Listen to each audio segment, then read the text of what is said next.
नमस्कार साथियों, सर्वा क्लासेज में मैं ओपी शर्मा भूगोल व्याख्याता आपका हार्दिक स्वागत करता हूं।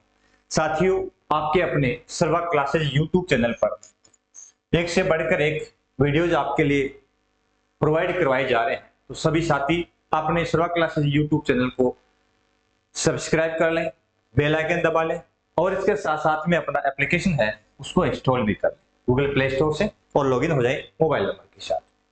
अभी अपन चर्चा करेंगे क्योंकि अपना सर्वा क्लासेज आपको संपूर्ण ज्योग्राफी उपलब्ध करवाता है।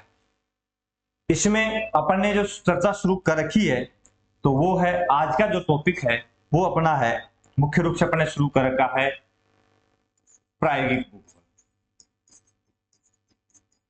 और प्रायोगिक भूगोल के अंदर जो मेरे साथी व्याख्याता बनने जा रहे हैं उनके लिए रिवीजन शुरू कर रखा है और चल रहा है अपना बिंदु जो चल रहा है वो है प्रक्षेप। तो प्रक्षेप की चर्चा आपने शुरू कर रखी है। प्रकाश स्रोत के आधार पर प्रक्षेप कितने प्रकार के होते हैं, इसके अलावा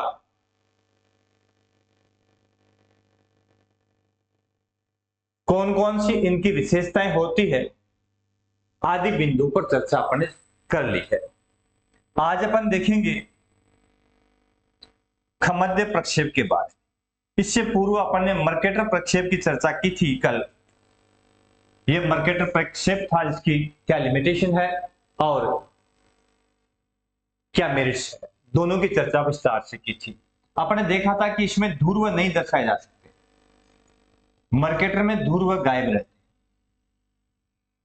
क्योंकि इसमें जो पैरेलल्स है इसके साथ साथ में जो देशांतर याम्योत्तर है वो अनंत है, कभी नहीं मिलती और देशांतर मुख्य रूप से एक ध्रुव पर मिल जाते हैं, है ना।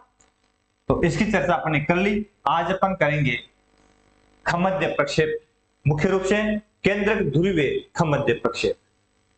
आज अपन चर्चा किसकी करेंगे, केंद्रक ध्रुवीय खमध्य प्रक्षेप।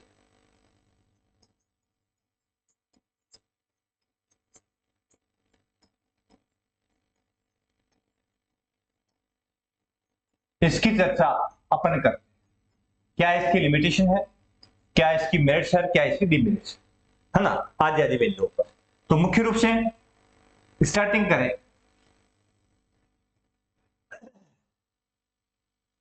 नोमोनिक, मुख्य रूप से पोलर जेनिथल प्रोजेक्शन क्या होता है, तो ये एक प्रकार का संदर्श प्रक्षेप है। क्या है, संदर्श प्रक्षेप। और संदर्श और असंदर्श में अपन ने ये पढ़ा था कि संदर्श कौन से होते हैं, जो प्रकाश की सहायता से बनाए जाते हैं। यानी इसमें प्रकाश के स्रोत तीन एंगल से डाले जाते हैं। एक तो ग्लोब के केंद्र से डाला जाता है, दूसरा प्रक्षेपण तल के विपरीत बिंदु से डाला जाता है और तीसरा अनंत दूरी से डाला जाता है। इस प्रकार से अपन देखेंगे इसमें प्रत्येक को। तो खमध्य प्रक्षेप जो है वो कैसा है, संदर्श प्रक्षेप। यह दो कल्पनाओं पर आधारित है। एक समतल कागज ग्लोब के ध्रुव पर स्पर्श करता है।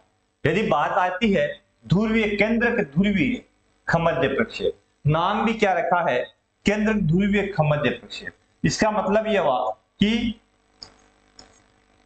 इसमें जो भी अपन कागज लेंगे वो कहां स्पर्श करेगा मेरे दोस्तों, तो वो करेगा ध्रुव पर। क्या लिखा है, यह दो कल्पनाओं पर आधारित है।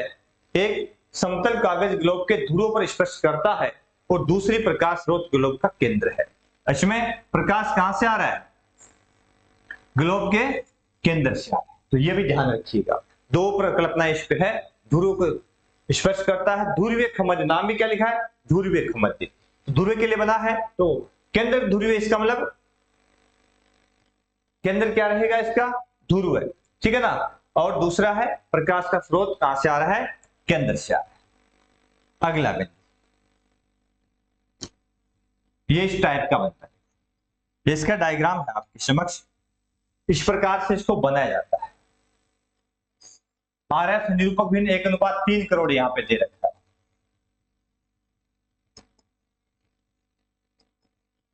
आरएफ 1:3 करोड़ दे रखी और लघुगृक्ष मापनी जो पृथ्वी के अपन लेते हैं उस बेस पे इसकी आर निकाली जाती है और उसे आर निकालने के बाद में इसमें देखिए ये जो डायग्राम आपको दिखाई दे रहा है, इसमें जो प्रकाश का स्रोत मुख्य रूप से है वो कहाँ है, इसके केंद्र से। यहां से इसमें प्रकाश इस प्रकार से डाला गया और जहां जहां ये प्रकाश डाला गया इसमें कमी क्या रहती है, इसकी विशेषता क्या है, वो अपन देखते हैं। इसमें सबसे बड़ी कमी कौन सी है और इसकी विशेषता क्या है। देखिए, इसमें मुख्य रूप से अपन केंद्र से चलते हैं, है ना, तो उत्तरी ध्रुव के लिए बनाए चाहे दक्षिण ध्रुव के लिए बनाए, ये जो भूमध्य रेखा है इसमें गायब रहती है, इसको नहीं दिखाया जा सकता। यदि प्रकाश का स्रोत प्रक्षेपण तल के विपरीत बिंदु पर यहां होता तो आसानी से भूमध्य रेखा को अपन दिखा सकते थे, लेकिन इसमें नहीं दिखाई जा सकती। तो प्रश्न पूछ ले कि निम्न में से किस प्रक्षेप के अंदर भूमध्य रेखा, किस समध्य प्रक्षेप में भूमध्य रेखा को नहीं दर्शाया जा सकता। तो तीन प्रकार के मुख्य 3-4 प्रकार इसके अपन देखेंगे। तो इसमें ये जो केंद्र ध्रुवीय खमध्य प्रक्षेप है उसमें भूमध्य रेखा को नहीं दिखाया जा सकता, है ना, ये आप ध्यान रखोगे। उसके अलावा इसके गुण कौन कौन से, इसकी मेरिट्स कौन कौन सी है, तो अपन देखते हैं कि ध्रुव से 30 डिग्री अक्षांश तक आकृति शुद्ध रहती है। ध्रुव से 30 डिग्री अक्षांश तक आकृति शुद्ध रहती है। तो केंद्र से अपन चल रहे हैं और बाहर की ओर घूमेंगे तो 30 डिग्री तक इसकी आकृति शुद्ध रहेगी, और 30 डिग्री के बाद आकृति है उसमें विस्तार हो जाएगा। देखिए, पहले ये 30 डिग्री तक अपन चलते हैं तो इसकी स्थिति वास्तविक रहती है यहां तक, लेकिन उसके बाद में यदि अपन आगे जो जो बढ़ते हैं तो इसकी आकृति बढ़ती जाती है। तो सबसे बड़ी दिक्कत है कि इसकी आकृति 30 डिग्री के बाद में बढ़ जाती है ना। ध्रुव से चारों ओर दिशा शुद्ध रहती है, इसमें दिशा शुद्ध रहती है, ठीक है। इस प्रक्षेप में और बने मानचित्र में कोई खींची हुई सरल रेखा किसी वृहत वृत्त का एक भाग होती है। कोई भी सरल रेखा है तो वृत्त का भाग ही है। आप कहीं भी इसमें यदि इस तरह के मानचित्र में कहीं भी यदि कोई रेखा डालते हो तो इस वृत्त का ये एक भाग होगी, क्योंकि ये एक केंद्र से बना उत्तर ध्रुव के लिए तो पृथ्वी के चारों ओर का जो देशांतरीय विस्तार है 360 डिग्री सबको दिखाता है, ठीक है ना। इसके दोष कौन कौन से, इसकी डिमेरिट क्या है, इस प्रक्षेप में भूमध्य रेखा 0 डिग्री अक्षांश को प्रदर्शित नहीं किया जा सकता। क्यों नहीं किया जा सकता, मैंने कहा इसमें प्रकाश का स्रोत क्या कौन सा है, पृथ्वी का केंद्र है, और केंद्र से अपन क्या डालते हैं, इसके ऊपर लंब डालते हैं, किस पर, इसके त्रिज्या के समानांतर जो इसके दूसरे जहां से प्रक्षेपण तल है वहां से एक सीधी समानांतर रेखा पैरेलल डालते हैं और उसके ऊपर इसके केंद्र से लंब डालते हैं। जितने अंतराल का कोण होता है बता के बताऊंगा मैं आपको, जितने अंतराल का कोण होता है उस अंतराल से अपन चलते हैं। 15 से चलते हैं तो 15, 30, 45, है ना, 60, 75, इस प्रकार से चलते हैं, है ना। तो इस प्रकार से 90 के लिए तो इसका केंद्र हो ही जाता है, और बाकी 15 जो है वहां तक अपन दिखा सकते हैं, भूमध्य रेखा नहीं हो सकती, ठीक है। इसलिए इसमें भूमध्य रेखा का अभाव होता है। आगे देखिए, आगे क्या विशेषता है इसकी, प्रत्येक को बना के बताऊंगा, आप चिंता मत करना कैसे बनते हैं। इस प्रक्षेप में एक ही गोलार्ध के संपूर्ण भाग को प्रदर्शित नहीं किया जा सकता। एक ही गोलार्ध का संपूर्ण भाग, यानी एक गोलार्ध अपन ने ले लिया तो उसका पूरा भाग नहीं आ सकता। जैसे जैसे ध्रुव से बाहर की ओर अपन जाते हैं तो मापनी में लगातार वृद्धि होती है और क्षेत्रफल अशुद्ध हो जाता है।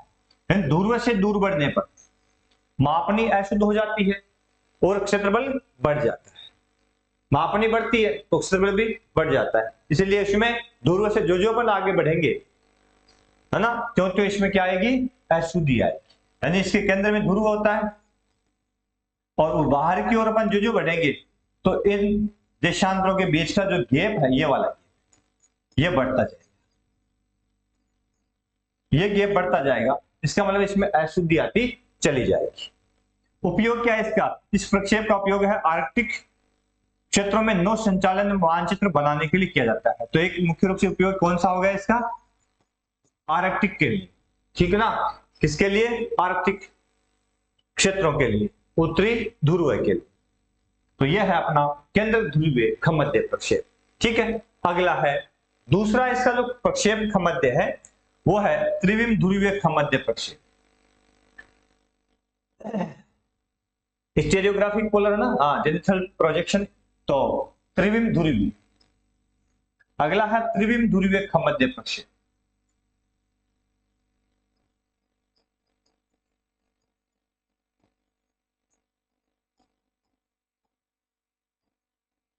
अब इसकी चर्चा करेंगे, खमध्य प्रक्षेप। अब त्रिविम ध्रुवीय खमध्य प्रक्षेप मुख्य रूप से है, ये किस प्रकार से बनता है, और ये भाई खमध्य प्रक्षेप क्या है, संदर्श तो है ना, तो ये भी एक प्रकार का क्या है, संदर्श प्रक्षेप है, प्रकाश के स्रोत से बनता है। ये दो कल्पनाओं पर आधारित है, एक पहले वाला भी दो कल्पनाओं पर आधारित था, क्योंकि इसमें इसका जो केंद्र था वो ध्रुव था, मुख्य रूप से उत्तरी ले लो चाहे दक्षिणी ले लो, ठीक है ना। और समतल कागज पर प्रक्षेपण तट यानी ध्रुव पर रखा गया है।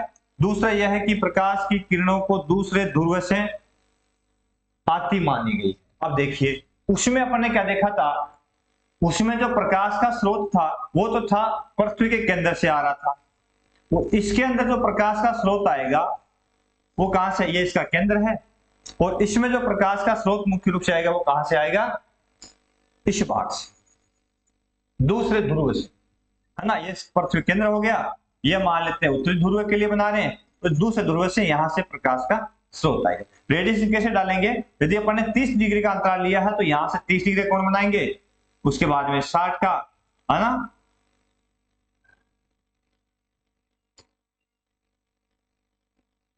ये 30 का, ये 60 का, ये 90, और यहां से अपन रेडिएशन कहां से डालेंगे, इस भाग से डालेंगे, इस भाग से इस प्रकार से डालेंगे,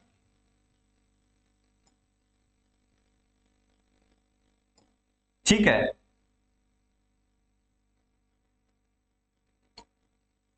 इस प्रकार से इसके जो कोण है इनको मिलाते हुए अपन रेखाएं डाल देंगे।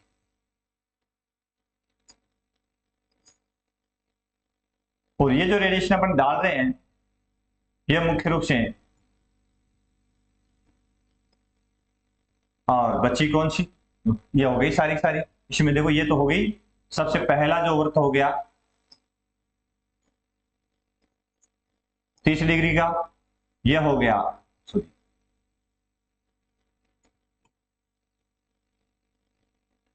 ये तो हो गया 90 डिग्री का ध्रुव हो गया, ये 60 का हो गया, ये 30 का हो गया, और ये 0 डिग्री भूमध्य रेखा हो। अब इसमें मुख्य रूप से क्या दिखाया जाता है, इसमें भूमध्य रेखा को दिखाया जा सकता है, और ध्रुवीय खमध्य प्रक्षेप जो था उसमें सिर्फ ध्रुव था, है ना, लेकिन भूमध्य रेखा का अभाव था। इसमें भूमध्य रेखा दिखाई जा सकती है। कैसे दिखाई जा सकती है, क्योंकि प्रकाश का जो स्रोत है वो कहां है, दूसरे ध्रुव पर, कहां पे है, दूसरे ध्रुव पर, यानी उसमें कहां था, केंद्र में, ध्रुवीय खमध्य प्रक्षेप में केंद्र में, इसमें कहां है, त्रिविम ध्रुवीय में दूसरे केंद्र पर, ठीक है, याद रखना। इसके गुण देखते हैं, इसके गुण कौन कौन से हैं, आगे देखिए इसकी क्वालिटी क्या क्या है। तो इस प्रक्षेप में अक्षांश रेखाएं ध्रुव को केंद्र मानकर खींचे गए सकेंद्र वृत्त है, ठीक है, ध्रुव को केंद्र मानकर खींचे गए सकेंद्र वृत्त है, क्योंकि इसमें जो केंद्र, क्योंकि बनता ध्रुव के लिए है, एक गोलार्ध के लिए बनता है, तो इसमें केंद्र क्या हो जाता है, ध्रुव हो जाता है। इसमें किसी एक गोलार्ध को पूर्णतः परिस्थित किया जा सकता है, इसमें पूरा गोलार्ध आ जाता है, क्योंकि भूमध्य रेखा आ जाती है इसमें, तो भूमध्य रेखा तक आ गया, इसका मतलब एक गोलार्ध को पूर्ण रूप से दिखाया जा सकता। तो प्रश्न पूछ ले कि किस प्रक्षेप में किसी गोलार्ध को पूरा दिखाया जा सकता है, तो त्रिविम ध्रुवीय खमध्य प्रक्षेप में, ठीक है ना, इसमें भी है, इस अगले वाले में भी है। यह यथाकृतिक प्रक्षेप है, इसमें आकृति सही रहती है, क्योंकि इसमें अक्षांश रेखाओं के साथ देशांतर रेखाओं के आकार में समान वृद्धि होती है, दोनों बराबर चलती है, यानी अक्षांश भी बराबर है तो देशांतर रेखा भी समान रूप से, तो इसमें दोनों साथ साथ बढ़ रही है, तो इसमें आकृति समान वृद्धि होती है। इसका मतलब क्या होगी, आकृति यथाकृति जैसी वास्तविक है वैसी वैसी रहेगी। प्रक्षेप के केंद्र से सभी और दिशा शुद्ध होती है, इसके केंद्र से दिशा इसमें शुद्ध रहती है, ठीक है ना, तो उसमें भी दिशा शुद्ध थी और इसमें भी दिशा शुद्ध है, ठीक है। लेकिन उसमें जो 30 डिग्री से अपन अबव जा रहे थे, ऊपरी अक्षांश की ओर जा रहे थे, तो उसमें क्षेत्र बढ़ रहा था और उसका क्षेत्रफल भी विकृति आ रही थी और उसके आकार में भी विकृति आ रही थी। लेकिन इसमें सभी जगह, है ना, यथाकृति आकृति समान रहती, ये देखो इस प्रकार से बना हुआ है, ये दूसरे ध्रुव से यहाँ से केंद्र प्रकाश डाला गया है और ये भूमध्य रेखा इसमें दिखाई जा सकती है। इसमें अपन ने 30 डिग्री का अंतराल लिया था, इसमें अंतराल 15 डिग्री का बना के बताऊंगा बहुत शानदार तरीके से, आप चिंता मत करना। कैसे बनाते सिखा दूंगा आप तो जुड़े रहे सर्वा क्लासेस के साथ मेरे दोस्तों। मेरा प्रयास है कि आप तक संपूर्ण भूगोल है मैं पहुंचाऊं और आपको जितना मुझे आ रहा है उससे और अधिक मेहनत करते हुए अच्छा सिखाऊं। अगला है इसके दोष, लिमिटेशन क्या है इसकी, इस प्रक्षेप में क्षेत्रफल शुद्ध नहीं है, क्षेत्रफल शुद्ध नहीं होता। उपयोग क्या है इसका, समस्त पृथ्वी को दो गोलार्धों में परिष्कृत करने के लिए इस प्रक्षेप का उपयोग किया जाता है, क्योंकि इसमें उत्तरी ध्रुव से अपन लेते हैं तो उत्तरी ध्रुव से लेकर के और कहां तक आ जाता है, 0 डिग्री भूमध्य रेखा तक आ जाता है। और यदि अपन दक्षिण ध्रुव इसमें लेते हैं तो वहां से ये 0 डिग्री भूमध्य रेखा तक इसमें दिखाया जा सकता है। इसका मतलब कोई भी एक गोलार्ध इसमें है वो आसानी से पूरा दिखाया जा सकता है। तो दो गोलार्धों के लिए बनता है तो संपूर्ण पृथ्वी आ जाती है। महाद्वीपों के मानचित्र की रचना करने के लिए इस प्रक्षेप का उपयोग किया जाता है। यह महत्वपूर्ण है कि महाद्वीपों के लिए किस प्रक्षेप का उपयोग, महाद्वीपों की रचना के लिए किस प्रक्षेप का उपयोग किया जाता है, इसके लिए बड़ा महत्वपूर्ण, याद रखिएगा। ठीक है, अगला प्रक्षेप है लंबकोणीय ध्रुवीय खमध्य प्रक्षेप। लंबकोणीय ध्रुवीय खमध्य प्रक्षेप, ऑर्थोग्राफिक पोलर जेनिथल प्रोजेक्शन। मुख्य रूप से इसका जो इसमें क्या होता है, प्रकाश का स्रोत कहां से रखा जाता है, अनंत दूरी से।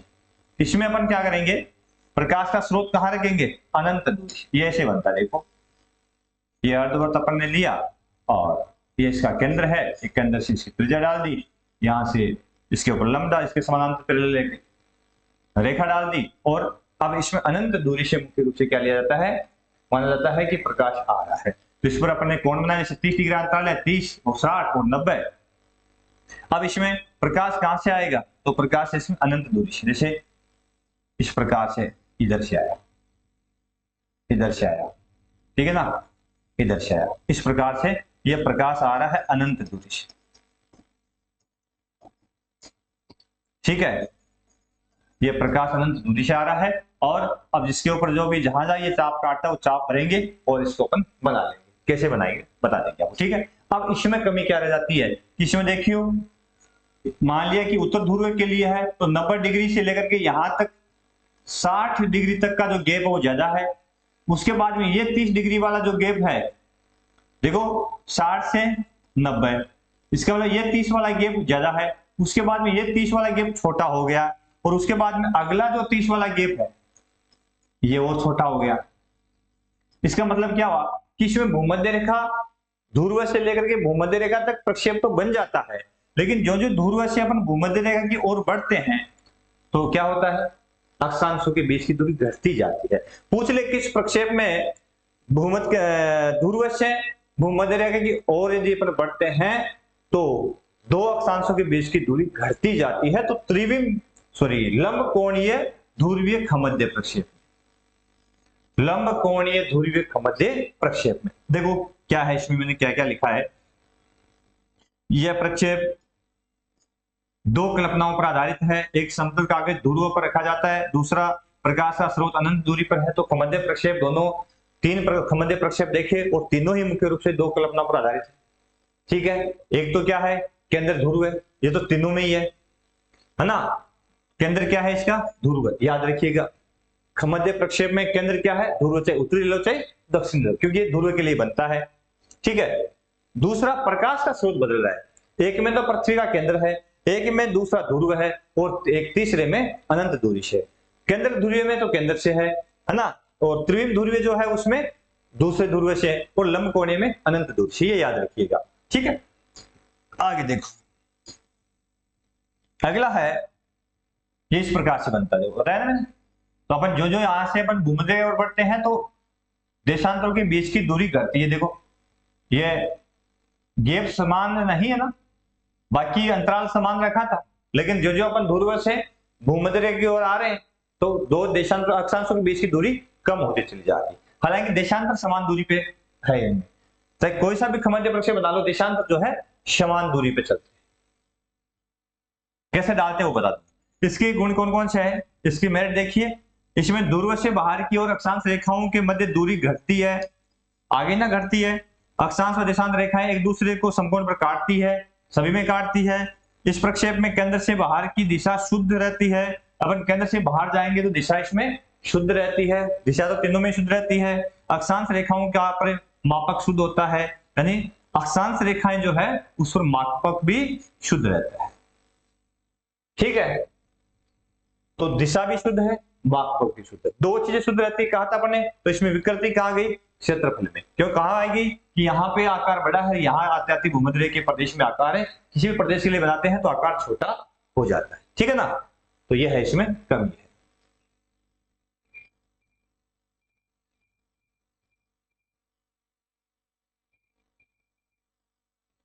ठीक है, अब देखिए आगे, देखिए अब ध्यान से, थोड़ा सा बड़ा तो नहीं है, 20 मिनट हुए अब तक। इसके दोष क्या क्या देखो, इसमें डिमेरिट क्या है इसकी, तो इस प्रक्षेप में आकार व क्षेत्रफल शुद्ध अशुद्ध होता है। आकार और क्षेत्रफल अशुद्ध हो गया, क्योंकि आकार यदि चेंज होता है तो आपको पता है क्षेत्रफल भी चेंज होगा, दोनों साथ साथ ही है। उपयोग क्या है इसका, इस प्रक्षेप का उपयोग खगोलीय मानचित्रों के लिए किया जाता है। तो ये उपयोग बहुत बार पूछ लेते हैं। आकाशीय पिंड और आकाशीय गोले के लिए महत्वपूर्ण है ना, तो खगोलीय क्षेत्र के लिए सबसे महत्वपूर्ण कौन सा है? ये अपना जीभ क्या करती है, लंबकोणीय हो गया, हाँ लंबकोणीय ध्रुवीय खमध्य प्रक्षेप। ठीक है, उसके बाद में अगले प्रक्षेप आते हैं, वो है रूढ़ प्रक्षेप। अब रूढ़ जो शब्द है मुख्य रूप से इसके लिए अपन कह सकते हैं परंपरागत। अपन कहते हैं ना ये रूढ़ी चली आ रही है। और परंपरागत जो प्रक्षेप मुख्य रूप से बनते हैं मेरे दोस्तों, वो कैसे बनते हैं? ये प्रक्षेप कैसे बनते हैं? अपनी आवश्यकता के अनुसार, आवश्यकता के अनुसार, जैसी आवश्यकता थी और हमने माना कि पृथ्वी ऐसी है, उस बेस पर यह प्रक्षेप तैयार होते हैं और ये शुरू से चले आ रहे, इसलिए तो क्या बोलते हैं, रूढ़ प्रक्षेप कहते हैं, है ना, कन्वेंशनल कहते हैं। और कन्वेंशनल प्रोजेक्शन जो मुख्य रूप से बनते हैं वो किस प्रकार से बनते हैं? आवश्यकता के अकॉर्डिंग। इनकी विशेषताएं कौन कौन सी है, तो इनकी मेरिट्स देखिए आप। इन प्रक्षेपों की रचना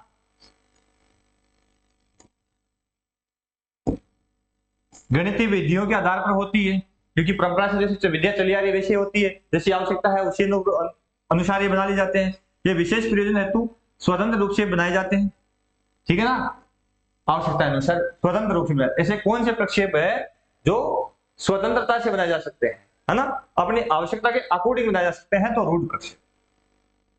इनमें समतल सतह या प्रकाश का स्रोत कल्पना नहीं होती। इनमें न तो कोई समतल सतह होती है कहां स्पर्श कर रहा है, और न प्रकाश का स्रोत की कल्पना होती है। इनमें न तो समतल सतह की कि कागज, जैसे बेलनाकार अपन देखा था, और बेलनाकार समक्षेत्र प्रक्षेप के अंदर अपन देखा था कि जो ग्लोब है उसके ऊपर स्पर्श करता हुआ कागज डाला, और अपन ने जो अक्षांश और देशांत रेखाएं थी उनको उसके ऊपर घेर लिया, और उसको जैसे ही सीधा किया उसके अकॉर्डिंग उसके ऊपर वो प्रिंट हो गया, है ना। तो उसमें कल्पना की थी कागज कहां स्पर्श कर रहा है, क्या वो भूमध्य रेखीय प्रदेश में स्पर्श कर रहा है, क्या वो 45 डिग्री पर स्पर्श कर रहा है, या कहीं पर भी ग्लोब के किसी भी बिंदु पर स्पर्श कर रहा है। लेकिन यहां वो नहीं है, रूढ़ प्रक्षेप में यह कल्पना नहीं है कि वो कहां स्पर्श कर रहा है। खमध्य प्रक्षेप में अपन देखा था कि प्रकाश का स्रोत कहां है, या क्या पृथ्वी के केंद्र में है, क्या दूसरे विपरीत वाले ध्रुव से प्रकाश आ रहा है, या फिर प्रकाश अनंत दूरी से आ रहा है, वो देखा था। लेकिन इसमें वो चीजें नहीं है। ठीक है ना, तो इसकी विशेषता क्या रूढ़ी की क्या होगी, एक तो स्वतंत्र रूप से अपन बना सकते हैं इनको अपनी आवश्यकता अनुसार, और दूसरा विशेषता क्या हो गई, इसमें समतल सतह कहां स्पर्श कर रही है ग्लोब पर, या प्रकाश का स्रोत कितनी दूरी से आ रहा है, ये कोई मायने नहीं रखता। अब इसमें कौन कौन से प्रक्षेप मुख्य रूप से अपने दैनिक जीवन में अपन काम में लेते हैं, अपने सिलेबस में मुख्य रूप से है जिनको अपन पढ़ते हैं प्राय, तो वो कौन कौन से, वो है आपके समक्ष देखो। एक तो है मोलविड का समक्षेत्र प्रक्षेप, मोलविड का समक्षेत्र प्रक्षेप, मोलविड होमोलोग्राफी प्रोजेक्शन है। और एक है इसमें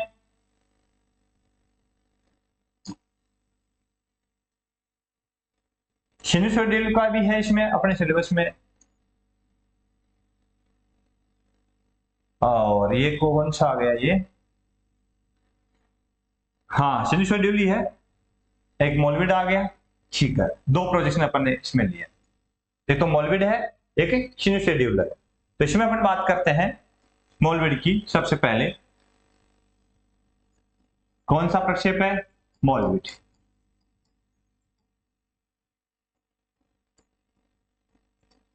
कैसे बनता है? गणितीय विधियों से। ठीक है, यह एक समक्षेत्र प्रक्षेप है। क्या लिखा है? समक्षेत्र प्रक्षेप। पूछ ले कि मोलविड प्रक्षेप है समक्षेत्र, अब पता होना चाहिए आपको इसकी क्या मेरिट्स है। जिसे सर्वप्रथम 1805 में कार्ल ब्रिडन मोलविड नामक जर्मन मानचित्रकार ने बनाया था। ये कहां का था? मोलविड जर्मनी का एक मानचित्रकार था, उसने इसको बनाया था, उसी के नाम पर इसका नाम क्या रख दिया? मोलविड प्रक्षेप। ठीक है, इसमें सभी अक्षांश वृत्त सरल और समानांतर रेखाओं की तरह ही होते हैं। इनके बीच की दूरी भूमध्य रेखा से दूरों की ओर कम होती जाती है। ठीक है, अब बना के इसका डायग्राम है, उसके अनुसार भी समझेंगे। केंद्रीय मध्याह्न रेखा एक सरल रेखा होती है। 90 डिग्री पूर्वी 90 पश्चिमी देशांत पश्चिमी रेखा एक ही वृत्त के दो भाग हैं। शेष देशांत रेखाएं दीर्घवृत्त बनाती है। ठीक है, केवल केंद्रीय मध्याह्न रेखा ही अक्षांश वृत्तों को समकोण पर काटती है। केंद्रीय मध्याह्न रेखा भूमध्य रेखा की आधी होती है। ठीक है, अब देखो इसमें इसका डायग्राम ये डायग्राम है इसका, थोड़ा सा इसको बड़ा कर लेते हैं। ये मोलविड प्रक्षेप आ गया। अब ये गणितीय विधियों के आधार पर बना हुआ प्रक्षेप मुख्य रूप से है ना, और मोलविड ने इसको सबसे पहले बनाया था। इसका संबंध कहां से है? जर्मन से। ठीक है, और उसी के नाम पर इसका नाम मोलविड प्रक्षेप रख दिया। इसमें क्या है देखिए, ये मुख्य रूप से प्रक्षेप जो है, इसमें क्या है, इसकी विशेषता क्या है कि संपूर्ण पृथ्वी दिखाई जा सकती है। संपूर्ण ग्लोब के लिए बन जाता है, संपूर्ण पृथ्वी के लिए बन जाता है। पहली विशेषता कि संपूर्ण पृथ्वी के लिए बन जाता है। ठीक है ना। इसके अलावा यदि अपन देखेंगे इसकी विशेषताओं के अंदर, तो सभी देशांतर रेखाएं ध्रुवों पर मिलती है। इसका मतलब वास्तविक स्थिति में, और यह समक्षेत्र प्रक्षेप है। क्या है? समक्षेत्र प्रक्षेप, ये इसकी विशेषता अपन ने देखी। ठीक है ना। इसके अलावा भूमध्य रेखा पर, किस पर है? भूमध्य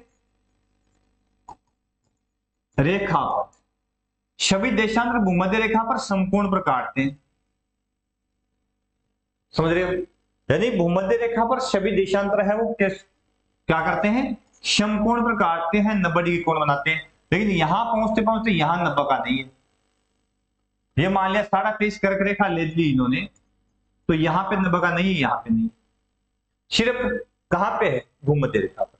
तो यदि अपन ने दो प्रक्षेप की तुलनात्मक दृष्टि से हमें प्रश्न पूछ ले, तो आपको पता है कि मोलविड के अंदर भूमध्य रेखा पर 90 डिग्री का कोण है, कौन बनाती है? देशांतर रेखाएं बनाती है। इसमें जो यह वाली रेखा, इस साइड वाली 180 डिग्री पूर्वी, या इस साइड में 180 डिग्री पश्चिमी,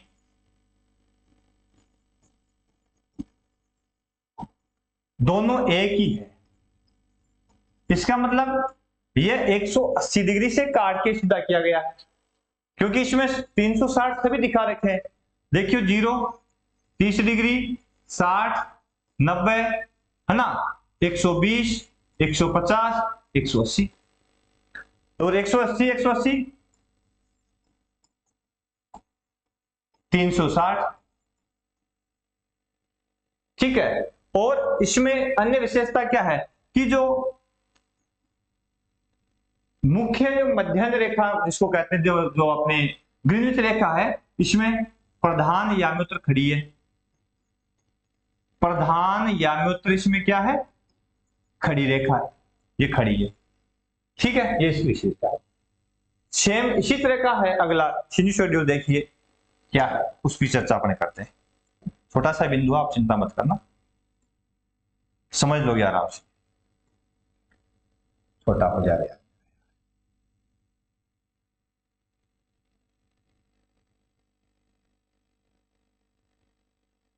ये देखिए, अब अगला जो प्रक्षेप अपने समक्ष है वो है शिनी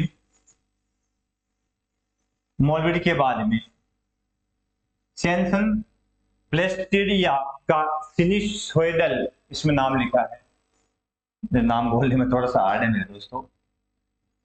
सेंसन का है, ठीक है ना, और सिन्यूसोइडल प्रक्षेप,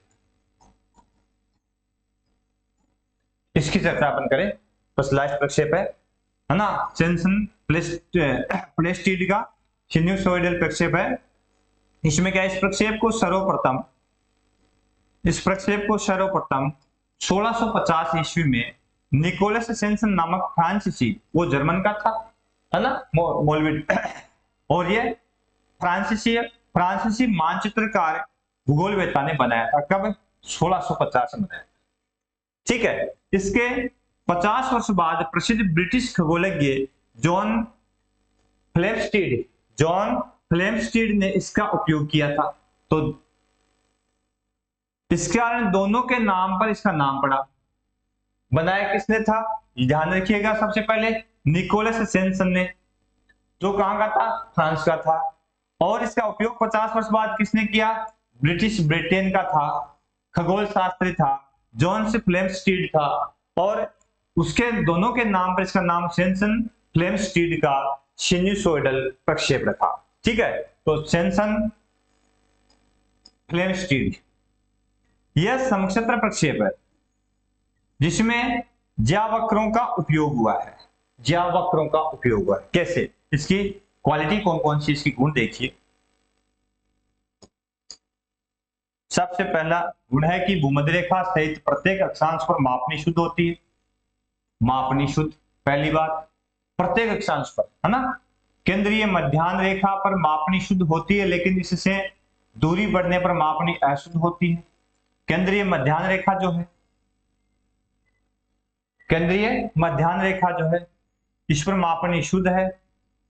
देखो अक्षांशों पर तो सभी पर मापनी शुद्ध है, याद रखने की बात है, लेकिन केंद्रीय मध्याह्न रेखा जो है, इस पर मापनी शुद्ध है, ठीक है। लेकिन जो जो इससे अपन दूर बढ़ते हैं तो मापनी अशुद्ध हो जाती है, ठीक है। उसके बाद में इसका उपयोग बहुत कम होता है, केवल भूमध्य रेखा के आसपास वाले क्षेत्रों में मानचित्र का उपयोग होता है, बाकी नहीं होता। क्यों नहीं होता?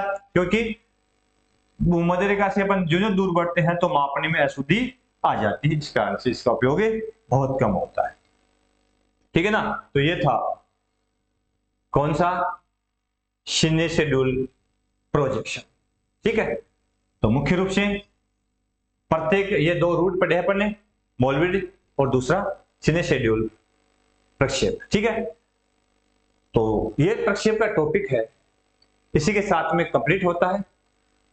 विगत परीक्षाओं में प्रायोगिक के जितने भी प्रायोगिक से संबंधित जितने भी प्रश्न पूछे गए हैं आरपीसी के द्वारा, प्रत्येक प्रश्न में किस प्रकार का प्रश्न इसका आता है, आपके रिवीजन के लिए अगली क्लास हो आ जाएगी। तो सभी साथी जो है अवश्य अपने सर्वा क्लासेज यूट्यूब चैनल है उसको लाइक करें, शेयर करें, सब्सक्राइब करें। सर्वा क्लासेज फेसबुक पेज अपना जो है उसको फॉलो करें और अन्य साथियों को भी जोड़ें। इसके अलावा सर्वा क्लासेज अपना खुद का एप्लीकेशन है, तो उसको भी आप इंस्टॉल कर लें। तो धन्यवाद सभी साथियों का सर्वा क्लासेज से जुड़ने के लिए। आशा है कि हमारी जो क्लास आपको बहुत अच्छी और लगी होगी और पसंद आई होगी। आगे भी हम आपके लिए इससे अच्छी क्लासें लाते रहेंगे। धन्यवाद। जय हिंद, जय भारत।